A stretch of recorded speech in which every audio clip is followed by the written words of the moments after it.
છો વિદ્યાર્થી મિત્રો? બધા મજામાં?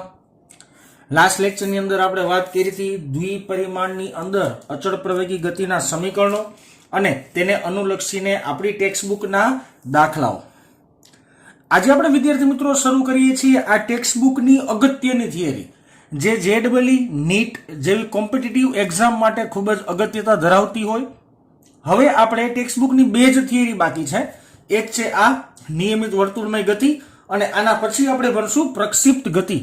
ટેક્સ્ટબુક પ્રમાણે આપણે બે જ થિયરી હજી ભણવાની બાકી છે, પણ આ બે જ થિયરી સમજવા માટે લાગતો સમય ઘણા બધા લેક્ચર એટલે કે હજી આઈ થિંક 10 લેક્ચર જેટલું કામ આપણે હજી બાકી છે. ત્યારે ને ત્યારે આખું જેડબલી અને નીટ કમ્પ્લીટ આપણું થશે. આ થિયરીનું નામ છે નિયમિત વર્તુળમય ગતિ. આ શબ્દ એક સમજવા જેવો છે વિદ્યાર્થી મિત્રો. ઘણીવાર શબ્દ ન સમજી શકીએ ને તોય તકલીફ થાય. નિયમિત વર્તુળમય ગતિ. હવે જોજો, વર્તુળમય ગતિ એટલે કે કોઈ પદાર્થ આવી રીતના વર્તુળાકાર માર્ગ ઉપર ગતિ કરે છે, પરંતુ વર્તુળાકાર માર્ગ ઉપર તે કણની ઝડપ સમાન નથી, તો આવી ગતિને વર્તુળાકાર માર્ગની ખાલી ગતિ કહેવાય. જ્યારે કોઈ પદાર્થ આવા વર્તુળાકાર માર્ગ ઉપર સતત એવા સમાન વેગથી ગતિ કરે તો એવી ગતિને કહેવાય નિયમિત વર્તુળમય ગતિ. અને ઇંગ્લિશમાં કહી શકાય છે યુનિફોર્મ સર્ક્યુલર મોશન. શું કહેવાય? Uniform circular motion. આ એક ઇંગ્લિશ વર્ડ યાદ રાખવાનો. અમુક શબ્દ છે ને એના ઇંગ્લિશ મિનિંગ યાદ રાખતું જવાનું, આગળ જતા ઉપયોગી બનશે. ઓકે, આ વસ્તુ સમજવા માટે આપણે આકૃતિ અહીંયા દોરેલી છે. ઓકે, આ છે આ વર્તુળાકાર માર્ગનું કેન્દ્રને કહીએ છીએ O. આ વર્તુળાકાર માર્ગની અંદર ધારો કે કોઈ કણ આવી રીતના વિષમ ઘડી દિશામાં ગતિ કરે છે. તમે આને સમઘડી પણ લઈ શકો છો. આ વર્તુળાકાર માર્ગ ઉપર કોઈ કણ આવી રીતના વિષમ ઘડી દિશા એટલે કે ઘડિયાળના કાંટાની ગતિની વિરુદ્ધ દિશા. ઘડિયાળના કાંટા જે દિશામાં ફરે ને એને સમઘડી દિશા કહેવાય, અને ઘડિયાળના કાંટાની વિરુદ્ધ દિશાને આપણે કહીએ છીએ વિષમ ઘડી દિશા. મેં અહીંયા એવું ધાર્યું છે કે કોઈ કણ આવા વર્તુળાકાર માર્ગ ઉપર વિષમ ઘડીની દિશામાં ગતિ કરે છે. તે કણ ગતિ કરતા કોઈ એક સમયે અહીંયા પહોંચ્યો. આ બિંદુને આપણે નામ આપી દઈએ P બિંદુ.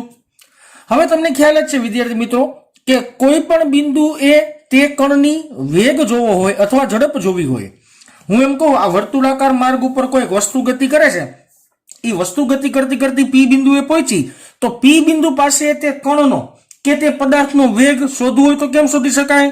સ્પર્શકની દિશા. યાદ હોવું જોઈએ વિદ્યાર્થી મિત્રો કે સ્પર્શક દોરી નાખવાનો તે બિંદુએ સ્પર્શકની દિશા તેની વેગની દિશાને રજૂ કરશે. તો P બિંદુએ દોરવામાં આવેલો સ્પર્શક P બિંદુએ રહેલા કણનો વેગ રજૂ કરતો હોય છે. આ જ કણ ગતિ કરતા કોઈ એક સમય બાદ અહીંયા પહોંચ્યો. આ બિંદુને આપણે કહીએ છીએ ધારો કે Q બિંદુ. આખી વાત સમજો. એક જ કણની ગતિની ચર્ચા ચાલે છે. કોઈ એક કણ વર્તુળાકાર માર્ગ ઉપર ગતિ કરતા P બિંદુએ પહોંચ્યો. કોઈ બિંદુ પાસે આપણે વેગની દિશા શોધવી હોય એટલે સ્પર્શકની દિશામાં વેગ મળે. તમને ખ્યાલ જ છે, આગલી બે થિયરી પહેલા મેં તમને વાત કરેલી છે. હવે તે જ કણ ગતિ કરતા કોઈ એક સમય બાદ Q બિંદુએ પહોંચ્યો. Q બિંદુ પાસે તે કણનો મારે વેગ જોવો હોય તો મારે પાછો શું દોરવો પડે? સ્પર્શક દોરવો પડે. તો આ સ્પર્શક એ તે કણનો તે બિંદુનો વેગ દર્શાવશે. અહીંયા વેગ મેં V1 દર્શાવ્યો છે, અહીંયા વેગ મેં એને V2 દર્શાવ્યો છે. હવે જો કેન્દ્રથી આ બંને કણનું અંતર જોઈએ તો આનું અંતર પણ R થાય, અને આ કણનું અંતર પણ કેટલું મળશે વિદ્યાર્થી મિત્રો? R જ મળશે. અને આ બંને કણનું જો સ્થાનાંતર જોઈએ તો આ બંને કણના સ્થાનાંતર, આટલા ભાગને શું કહેવાય વિદ્યાર્થી મિત્રો? સ્થાનાંતર. અને સ્થાનાંતરને આપણે દર્શાવીએ છીએ ડેલ્ટા R વડે. આકૃતિ એકવાર પાછી રિપીટ કરી દઈએ સ્પીડમાં કે કોઈ એક કણ આવા વર્તુળાકાર માર્ગ ઉપર વિષમ ઘડી દિશામાં ગતિ કરે છે તેવું આપણે ધારેલું છે.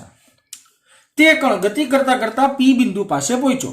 P બિંદુ પાસે તેનો વેગ મારે જોવો હોય તો કોઈ પણ બિંદુ પાસે વેગ શોધવા માટે તે બિંદુએ સ્પર્શક દોરી નાખવાનો. તો P બિંદુ પાસે સ્પર્શક દોર્યો ત્યારે એનો વેગ મને મળ્યો V1. તે જ કણ ગતિ કરતા કોઈ એક સમયે Q બિંદુએ પહોંચ્યો. Q બિંદુ પાસે મારે તેનો વેગ જોવો હોય તો ત્યાં પણ ફરી પાછો સ્પર્શક દોરવો પડે. એટલે આ V2 મળ્યો એ Q બિંદુ પાસે કણનો તમને શું મળ્યો? વેગ મળ્યો. તો આ જ વસ્તુ એક સિમ્પલ સમજવાની છે.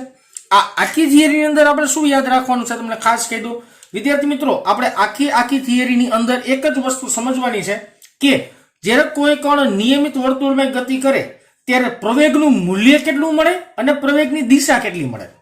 પ્રવેગનું મૂલ્ય કેટલું મળે અને પ્રવેગની દિશા કઈ મળે, આ બે વસ્તુ આપણે સમજવાની છે.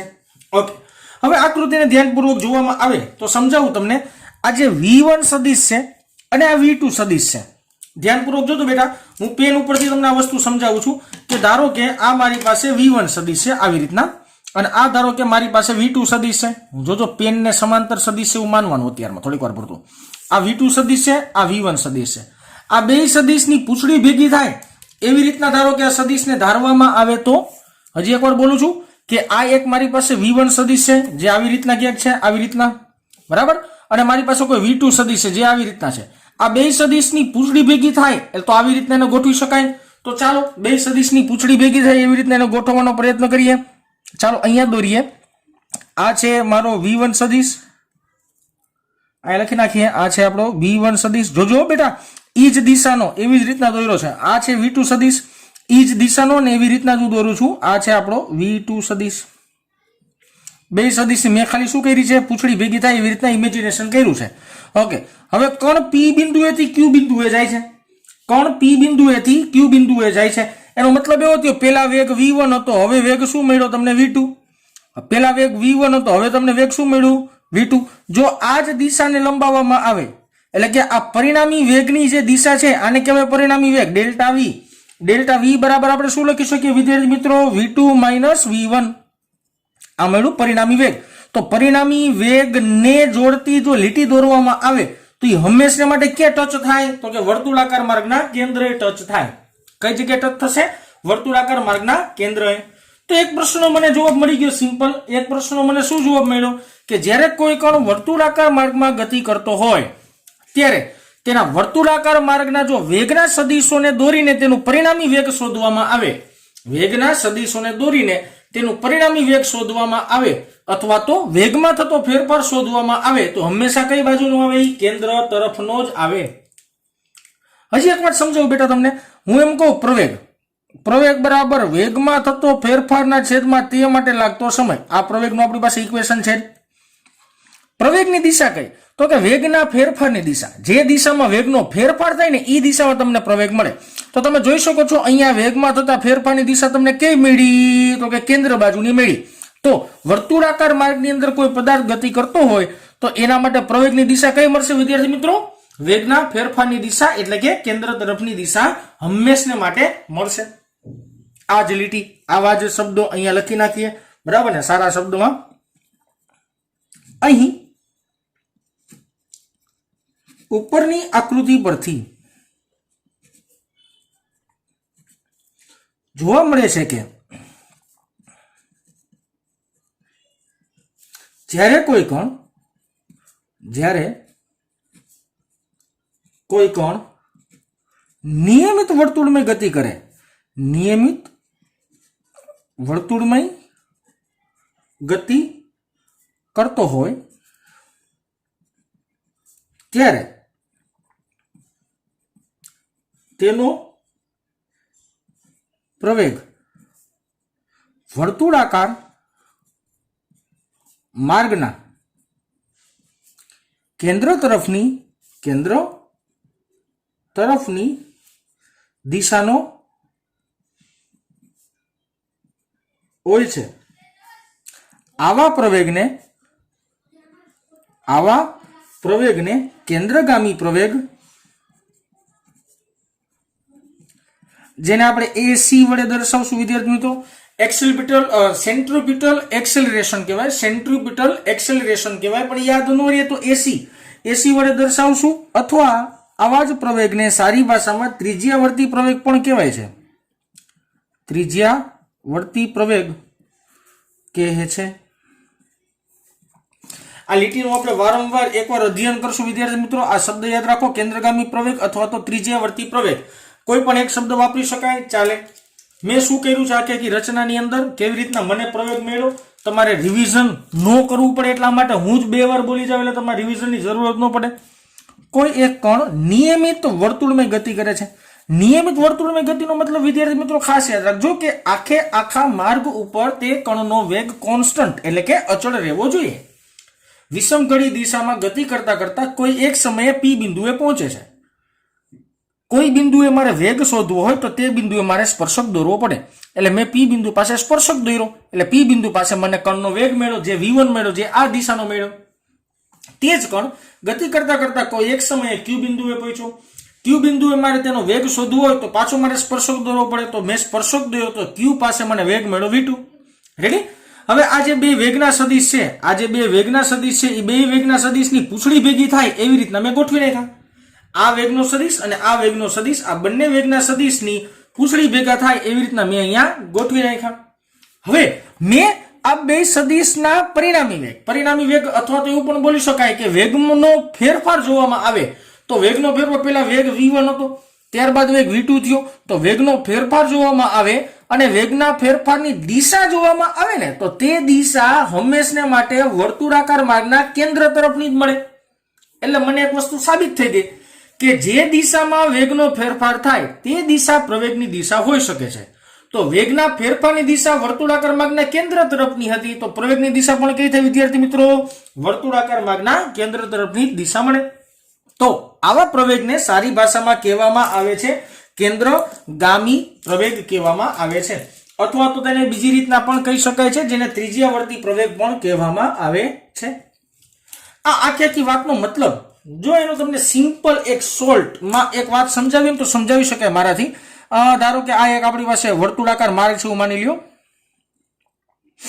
આ વર્તુળાકાર માર્ગની અંદર કોઈ કણ ગતિ કરે છે. ધારો કે કોઈ કણ ગતિ કરતા કરતા અહીંયા પહોંચ્યો તો આ બિંદુએ તેનો વેગ કેટલો? તો કે સાહેબ સ્પર્શક દોરો, એ દિશામાં એનો વેગ મળે.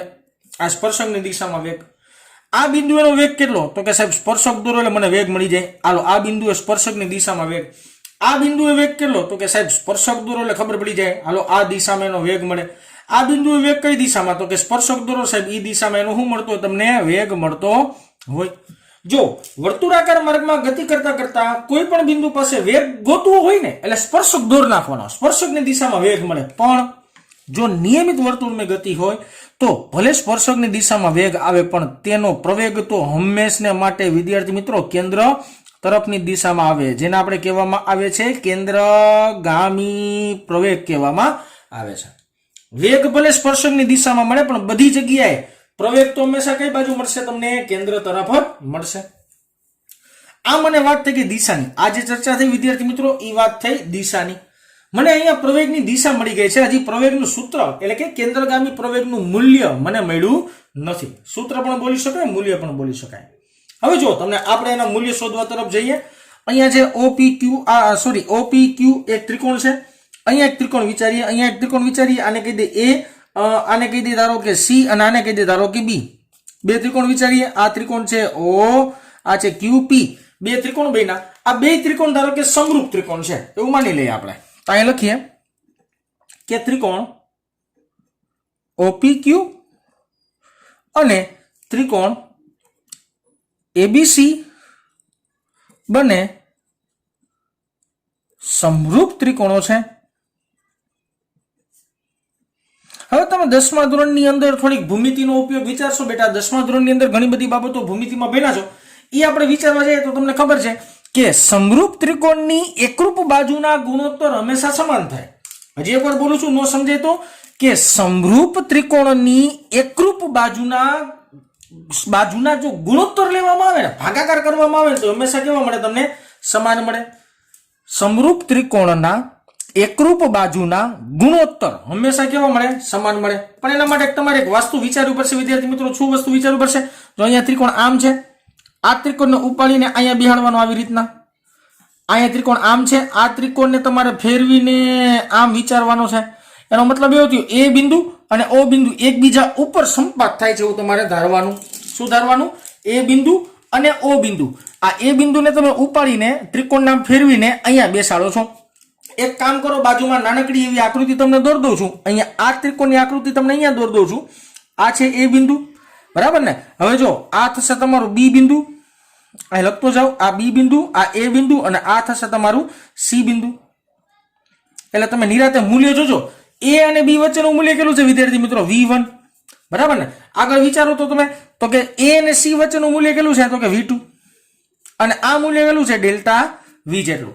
તો મેં આ ત્રિકોણને ખાલી ઊંધો અહીંયા તમારી સામે દોર્યો છે, કારણ કે આ ત્રિકોણ અને આ ત્રિકોણ ને એકરૂપ બાજુનો હું હમણાં ગુણોત્તર લઈશ, બરાબર ને? એટલા માટે મેં બે ત્રિકોણ બાજુમાં દોર્યા છે. આ નવો ત્રિકોણ નથી ભાઈ, આ ત્રિકોણ મેં અહીંયા દોર્યો છે, બીજું કાંઈ નથી કર્યું. ચાલો લઈએ આપણે ગુણોત્તર લઈએ, સિમ્પલ. હવે જો આનું આપણે ઓપી બાજુ લઈએ તો આની કઈ બાજુ લેવી પડે? આની કઈ બાજુ લેવી પડે? ઓપી ને સરખી એબી બાજુ. આ ઇઝ ઇક્વલ આની ઓક્યુ બાજુ લઈએ તો આની કઈ લેવી પડે? એસી બાજુ લેવી પડે. હાલો આની ધારો કે પીક્યુ બાજુ લઈએ તો આ ત્રિકોણની કઈ લેવી પડે? બીસી બાજુ. તો જો મેં શું કર્યું? સમરૂપ ત્રિકોણના એકરૂપ બાજુનો ગુણોત્તર લીધો, જે હંમેશા માટે સમાન જ હોય, જેવું આપણે 10મા ધોરણની અંદર ભણીને આવ્યા છીએ. ઓકે, ઓપી એટલે કેટલું છે બેટા? ઓ થી પી નું અંતર છે આર આપણી પાસે. એ બી કેટલું છે મારી પાસે? તો કે V1. જોજો સદિશ નથી કર્યા, આ બધું હું મૂલ્યમાં લખું છું વિદ્યાર્થી મિત્રો, એટલે આનો જે જવાબ ફાઇન્ડ થશે તે પણ મૂલ્યમાં જ થશે. ઇઝ ઇક્વલ ટુ OQ છે મારી પાસે R, એસી છે મારી પાસે V2, બરાબર. PQ કેટલું છે? તો કે PQ એટલે કે ડેલ્ટા R, અને BC એટલે કેટલું છે બેટા? Delta V. ઓકે, સરસ. પણ અહીંયા એક ટર્મ્સ એન્ડ કન્ડિશન છે. શું ટર્મ્સ એન્ડ કન્ડિશન છે? હમણાં તમને લખી દઉં કે પણ અહીં V1 બરાબર V2 બરાબર V છે બેટા. છે, હું આ ધારતો નથી, છે જ, કારણ કે નિયમિત વર્તુળમય ગતિ છે. મેં તમને સ્ટાર્ટિંગમાં જ કીધું કે જો નિયમિત વર્તુળમય ગતિ હોય તો બધા બિંદુ પાસે વેગના મૂલ્યો સમાન જ મળે. હા, દિશા ભલે અલગ અલગ હોય, દિશાને મને કાંઈ લેવા દેવા નથી, પણ હું એમ કહું છું એના મૂલ્ય સમાન મળે. તો હવે આપણે આ સમીકરણને લખવું હોય તો આ સમીકરણને કેમ લખી શકાય? R ના છેદમાં V. મેં એક જ પદ લખ્યું છે, આ પદ ન લખીએ તો ચાલે, કારણ કે આ બે પદ તો સરખા જ છે. આ ગુણાકાર ભાગાકારમાં તો છે નહીં ને, તો આપણે ગુણાકાર ને ભાગાકાર કરવા પડે. એટલે હું બેમાંથી આ પદ અથવા આ પદ બેમાંથી એક પદ અહીંયા લખી નાખું, R ના છેદમાં V ઇઝ ઇક્વલ ટુ આ પદ લખવું પડે ડેલ્ટા R ના છેદમાં ડેલ્ટા V.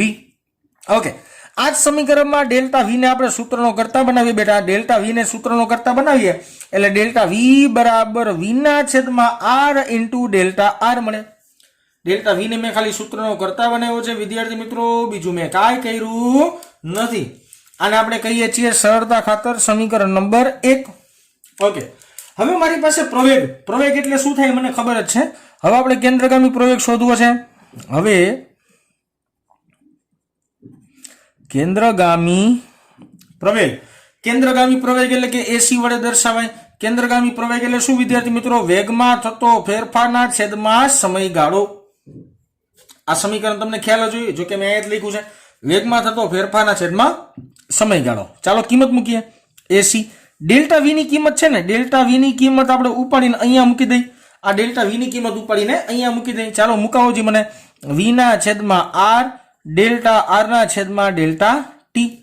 ધ્યાનપૂર્વક જો અવલોકન કરવામાં આવે તો ડેલ્ટા R ના છેદમાં ડેલ્ટા T, ડેલ્ટા R ના છેદમાં ડેલ્ટા T, આને સારી ભાષામાં કહેવાય વેગ. તો મને એક મસ્ત મજાનું સમીકરણ વિદ્યાર્થી મિત્રો મળી ગયું. સમીકરણ શું મળ્યું? AC બરાબર V by R into V. આને સારી રીતના લખવું હોય તો AC બરાબર V સ્ક્વેર બાય R. આ મળ્યું તમને કેન્દ્રગામી પ્રવેગનું સૂત્ર, જે 12મા ધોરણની અંદર પણ કામ આવશે. 11મા તો મહત્વનું છે, પણ 12મા ધોરણની અંદર પણ આ સૂત્ર કામ આવશે. વિદ્યાર્થી મિત્રો, મારે તમને હજી આમાં અમુક બાબતો કેવી છે, હું આ સમીકરણ આને નીચે લખ્યું કોપી મારું છું. AC બરાબર V સ્ક્વેર બાય R, આવું સૂત્ર મારી પાસે ઓલરેડી છે. રેડી? ઓકે, હવે તમે છે ને અત્યારમાં નથી ભણવાના, પણ એક ચાક ગતિ નામનું આપણા સિલેબસમાં પહેલા સેમેસ્ટરમાં 7મું ચેપ્ટર છે, ચાક ગતિ નામનું, બરાબર ને? ચાક ગતિ નામના ચેપ્ટરની અંદર બે એક સૂત્ર આવશે, જે સૂત્ર મારે આ ચેપ્ટરમાં ઉપયોગી છે. અહીંયા હું તમને સૂત્ર સમજાવી નહીં શકું, હું તમને સૂત્ર ખાલી યાદ રખાવી શકીશ કે આ સૂત્ર તમારે યાદ રાખવાનું છે. એની સાબિતી આપણા સિલેબસમાં છે, પણ એ ક્યાં જગ્યાએ છે? 7th ચેપ્ટરમાં, 7મા ચેપ્ટરમાં છે. ઓકે, સૂત્ર યાદ રાખજો વિદ્યાર્થી મિત્રો. આ જ સમીકરણની અંદર હું V બરાબર R ઓમેગા પણ લખી શકું. આ V એટલે રેખીય વેગ બોલાય, R એટલે વર્તુળાકાર માર્ગની ત્રિજ્યા, ઓમેગા ને કહેવાય કોણીય વેગ. શું કહેવાય? કોણીય વેગ. ઓકે, આ સમીકરણની મદદથી આ સમીકરણ કેવી રીતના બનાવી શકાય? AC બરાબર v ની જગ્યાએ કિંમત મૂકો r² ω² ના છેદમાં r r ઉડી ગયા તો AC બરાબર r ω². તો આ એક તમને નવું સમીકરણ મળ્યું વિદ્યાર્થી મિત્રો. આ બ્લેક પેન વાળું સમીકરણ ખાસ યાદ રાખજો. હજી એક આમાં સૂત્ર ઉમેરી શકાય. યાદ રાખો, ઓમેગા એટલે કહેવાય કોણીય વેગ, જેનું સૂત્ર છે 2πf. 2π એટલે 2π, f એટલે કોણીય આવૃત્તિ. ઓકે, તો હજી એક કિંમત મૂકી શકાય વિદ્યાર્થી મિત્રો. હજી કિંમત મૂકી દો મસ્ત મજાની. હાલો, AC બરાબર rm નમ, ઓમેગા નો સ્ક્વેર એટલે 2πf નો સ્ક્વેર કરવો પડે. AC બરાબર rm નમ 4π²f². 4π²f². આ એક નવું સમીકરણ મળ્યું. આ યાદ રાખવાનું છે. હજી એક બેટા સૂત્ર છે, બરાબર ને? હજી એક સમીકરણ મળે મસ્ત મજાનું. બેટા આ જ સમીકરણને છે ને આવી રીતના આપણને લખી શકાય, omega is equal to 2π/t. આ જ સમીકરણને આવી રીતના પણ લખી શકાય, omega is equal to 2π/t. t એટલે થશે આવર્તકાળ. આવર્તકાળનો મતલબ થાય એક પરિભ્રમણ પૂરું કરવા માટે લાગતો સમય. આવર્તકાળ એટલે શું? તો કે એક પરિભ્રમણ પૂરું કરવા માટે લાગતો સમય. ઓકે, સરસ. પાછું સમીકરણ AC is equal to r, omega square ની જગ્યાએ કિંમત મૂકીએ 2π/t નો સ્ક્વેર એટલે AC is equal to r 4π² ના છેદમાં t². હજી એક આવું સમીકરણ બનાવી શક્યા. સરસ. ચાલો, મેં જેટલા બ્લેક પેન થી સૂત્ર લખ્યા છે, બ્લેક પેન થી સૂત્ર અહીંયા જે લખતો જાઉં છું સાઈડમાં, એ સૂત્ર તમારે ભણવામાં આવવાના છે. પણ આ ચેપ્ટરના અમુક દાખલાઓ ગણવા માટે આ શોર્ટકટ સૂત્ર છે, તો આ પ્રકરણ પૂરતા યાદ રાખી લેવાના. આની સાબિતી તમારે ભવિષ્યમાં એટલે કે ચાકગતિ નામના ચેપ્ટરમાં આવવાની છે. અને આ ચેપ્ટર પૂરું થાય એના પછી આપણે ચેપ્ટર ચાલુ જ પણ ચાકગતિ જ કરવાના છીએ, બરાબર ને? એટલે કે ઉપાધિ ન કરતા. હવે મને વસ્તુ સમજાવો. મારી પાસે એક સૂત્ર હતું ભૂતકાળની અંદર, ભૂતકાળમાં તો નહીં પણ 10મા ધોરણમાં ભણીને આવ્યા હોય, F બરાબર ma. જો અહીંયા વેગના ફેરફારની જે દિશા હોય ને, પ્રવેગની દિશા હોય, તો અહીંયા જે પ્રવેગની દિશા હોય એ બળની દિશા થઈ ને. હજી એકવાર બોલું છું, અહીંયા વેગમાં થતા ફેરફારની દિશા હોય ને, એ પ્રવેગની દિશા હોય. તો અહીંયા પ્રવેગની જે દિશા હોય એ જ કોની દિશા હોય? બળની દિશા પણ હોય ને. હું સમજાવું શું કહેવા માંગુ છું. કે ધારો કે આવી રીતના એક વર્તુળાકાર માર્ગ છે, બરાબર? વર્તુળ આકાર માર્ગની અંદર આ બિંદુ પાસે વેગ કેટલો, આવો કોઈ પ્રશ્ન પૂછો તો વેગ છે સ્પર્શકની દિશામાં તમને મળે. આ સ્પર્શકની દિશામાં વેગ મળ્યો. પણ આ જ બિંદુ હોય તેનો કણનો વેગ તો તેના કેન્દ્ર બાજુ જ હોય ને. કણનો વેગ કઈ દિશામાં, સોરી, કણનો પ્રવેગ કઈ દિશામાં હોય? કેન્દ્ર બાજુ જ હોય ને. તો જે દિશામાં કણનો પ્રવેગ હોય એ જ દિશામાં બળ પણ લાગતું હોય. જેવા બળને કહેવામાં આવે છે કેન્દ્રગામી બળ. આવા બળને કહેવામાં આવે છે કેન્દ્રગામી બળ. કેન્દ્રગામી બળને દર્શાવે છે FC વડે. સમીકરણ છે F બરાબર MAC. કિંમત મૂકીએ FC બરાબર mm નમ. AC બરાબર શું લખી શકાય? v²/r. આ મળ્યું તમને કેન્દ્રગામી બળનું સૂત્ર, જે પણ તમારે યાદ રાખવાનું છે. આ સમીકરણ મોસ્ટ IMP છે. આ સમીકરણ મોસ્ટ IMP છે. આ બધા બ્લેક પેન થી લખેલા સમીકરણ મોસ્ટ IMP જે ખાસ યાદ રાખવાના છે. તો આ સિમ્પલ દાખલા, સિમ્પલ સૂત્ર પરથી આપણી ટેક્સ્ટબુકનું ઉદાહરણ નંબર 10 છે જે ગણી શકાય. તો ચાલો આપણે ઝડપથી જોઈએ ઉદાહરણ નંબર 10. ચાલો વિદ્યાર્થી મિત્રો, આપણે હમણાં જોઈ વર્તુળમય ગતિ વિશે અભ્યાસ કર્યો, તેના સમીકરણ પણ જોયા. હવે તે સમીકરણના ઉપયોગ થતું એક ટેક્સ્ટબુકનું સરસ મજાનું ઉદાહરણ, જેની અંદર બધા સમીકરણની પ્રેક્ટિસ તમારે એક જ દાખલામાં થઈ જશે. ચાલો જોઈએ. એક જંતુ વર્તુળાકાર ખાંચમાં કે જેની ત્રિજ્યા 12 સેન્ટીમીટર છે. વર્તુળાકાર ખાંચ એટલે કે વર્તુળાકાર માર્ગ જ વિચારવાનો છે. અને તમને આપી છે તેની ત્રિજ્યા r વડે દર્શાવીએ, જે છે 12 સેન્ટીમીટર. હું આને સેન્ટીમીટરમાં જ રાખું છું, ફેરવતો નથી. યાદ રાખજો, એકમોમાં ખાસ ધ્યાન રાખવાનું, બરાબર ને? MKS પદ્ધતિના એકમો, CGS પદ્ધતિના એકમો ખાસ ધ્યાનમાં લેવાના. અને તેમાં ફસાઈ જાય છે. તે ખાંચમાં એક ધારી ગતિ કરે છે. એટલે વર્તુળાકાર માર્ગની અંદર એક ધારી ગતિ કરે છે, જેને આપણે નિયમિત ગતિ કહી શકીએ. અને 100 સેકન્ડમાં 7 પરિભ્રમણ પૂરા કરે છે. એક કામ કરો, 100 સેકન્ડમાં 7 પરિભ્રમણ, તો એક પરિભ્રમણ પૂરું કરતા લાગતો સમય કેટલો હોય? જો ઈ આપણે શોધી લઈએ તો આપણે આવર્તકાળ મળી જાય. મેં હમણાં તમને ચોખવટ કરી કે આવર્તકાળ એટલે કે એક પરિભ્રમણ પૂરું કરવા માટે લાગતો સમય. તો એક કામ કરો વિદ્યાર્થી મિત્રો, એક ત્રિરાશિ વાપરીએ કે 100 સેકન્ડમાં જો તે 7 પરિભ્રમણ પૂરા કરતો હોય તો એક પરિભ્રમણ પૂર્ણ કરવા માટે તેને લાગતો સમય કેટલો? સમય એટલે કે ટી કહી દઈએ, જેને આવર્તકાળ કહેવાય, જે આવશે 100/7. આ 100/7 સેકન્ડની અંદર તે એક પરિભ્રમણ પૂર્ણ કરતું હશે. આ તમને આવર્તકાળ મળી ગયું વિદ્યાર્થી મિત્રો. હવે પ્રશ્ન વાંચીએ. જંતુની કોણીય ઝડપ, કોણીય ઝડપ એટલે થશે ઓમેગા, અને રેખીય ઝડપ એટલે કે વી શોધો. તો સર આપણે શરૂઆત કરીએ કોણીય ઝડપથી. કોણીય ઝડપ અથવા વેગ જેને આપણે ઓમેગા વડે દર્શાવીએ છીએ. ઓકે, ઓમેગાનું સૂત્ર હમણાં આપણે જોયું 2π/t થાય. કિંમત મૂકીએ. હાલો 2m પાઈનો મતલબ 3.14 થાય. ટી નો મતલબ થાય 100/7 એટલે છેદનો છેદ અંશમાં ડાયરેક્ટ લીધો મેં. જવાબ આવશે 0.44. અને આનો એકમ પણ યાદ રાખવાનો વિદ્યાર્થી મિત્રો, રેડિયન પર સેકન્ડ થાય. એકમ શું થાય? રેડિયન પર સેકન્ડ થાય. જો આ પ્રશ્ન મનમાં ન ઉદ્ભવતા બેટા કે omega is equal to 2π/t કેમ થાય, એ તમને આગલા આવનારા ચેપ્ટરની અંદર ખબર પડી જ જવાની છે. ચાલો ત્યારબાદ આપણે શોધીએ રેખીય વેગ. રેખીય વેગને આપણે v વડે દર્શાવીએ છીએ. તો રેખીય વેગનું સૂત્ર છે વિદ્યાર્થી મિત્રો v is equal to r omega. આ સમીકરણ હમણાં આગળ જ આપણે જોયું. કિંમત મૂકીએ. r નો મતલબ થશે વિદ્યાર્થી મિત્રો 12 સેન્ટીમીટર, અને ઓમેગા મને મળ્યું છે 0.44 રેડિયન પર સેકન્ડ. આ બેનો ગુણાકાર કરશો એટલે જવાબ આવશે 5.3 સેન્ટીમીટર પ્રતિ સેકન્ડ. યાદ રાખજો, મેં સેન્ટીમીટર રાખ્યા છે, મીટરમાં નથી કન્વર્ટ કર્યા. કોઈ તમને MKS પદ્ધતિમાં જવાબ માંગતું હોય તો તમારે આને મીટરમાં કન્વર્ટ કરવું પડે. પછી પ્રવેગનું માન, માન એટલે કે મૂલ્ય શોધવાની વાત છે બેટા. ઓકે, પ્રવેગ એટલે વર્તુળાકાર માર્ગમાં ગતિ કરે છે એટલે કેન્દ્રગામી પ્રવેગ હશે.